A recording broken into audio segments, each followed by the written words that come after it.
Isang pinagpalang araw sa inyong lahat. Tayo po'y magninilay sa salita ng Diyos, ang pinagmumulan ng awa ng ating buhay, ang salitawa. Today we are celebrating the feast of Saints Simon and Jude.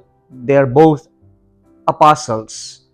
Minabati ko po ng isang maligayang pagdiriwang ng kapistahan ang lahat ng parishioners ng St. Jude Thaddeus Parish in Pusurubio, Pangasinan, sa pamumuno po ng kanilang kura paroko na si Reverend Father Jesus Melvin Bufete. Happy Fiesta po sa inyong lahat. Kakaunti ang alam natin tungkol sa dalawang apostol na pinagdiriwang natin ang kanilang dakilang kapistahan sa araw na ito. Maniniwala po tayo na silang dalawa ay apostol. Silang dalawa ay kasama sa mga unang tinawag ng Diyos at naging mga apostol. Ang apostle is someone sent by God. And to be an apostle, there are two requirements that must be met. First, he must be commissioned by God. And second is he is a witness of the risen Christ, of the resurrection of our Lord Jesus Christ. We are celebrating the feast of these two apostles together because tradition holds that they were both sent to Mesopotamia and Persia and were martyred together in Persia. Simon is also called the Zealot. A Zealot meaning he belongs to the group of those Jews who defend the Jewish law against the Roman power or empire. And then later on, the tradition holds that he encountered the Lord and followed the Lord.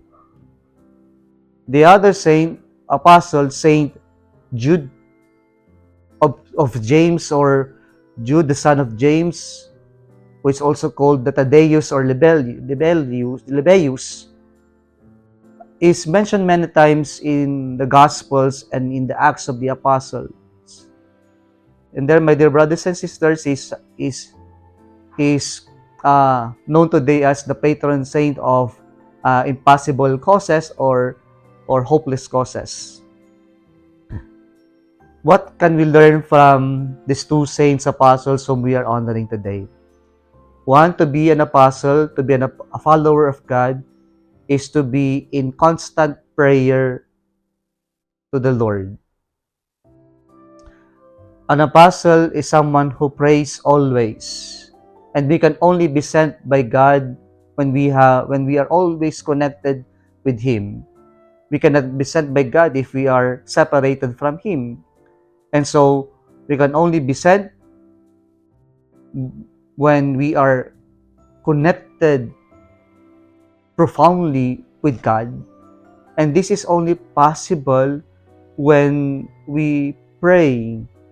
And so, our connection with God is deepened in prayer.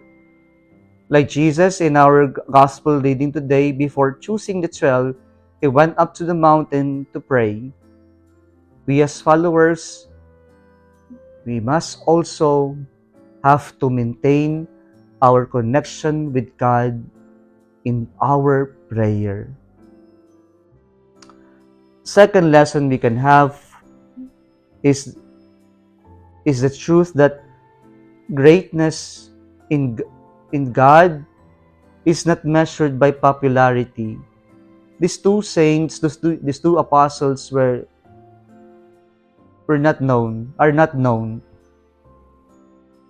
But it doesn't mean that they are not great in the eyes of the Lord.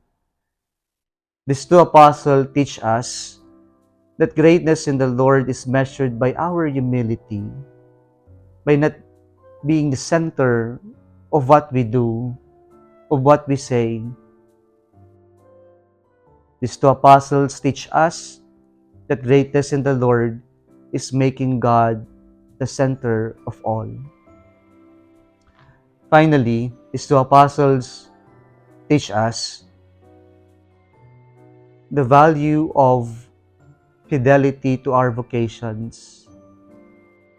When God is the foundation of our faith, then whatever we have to face in our life, whatever difficulties in our vocations, we will remain faithful in God and to God.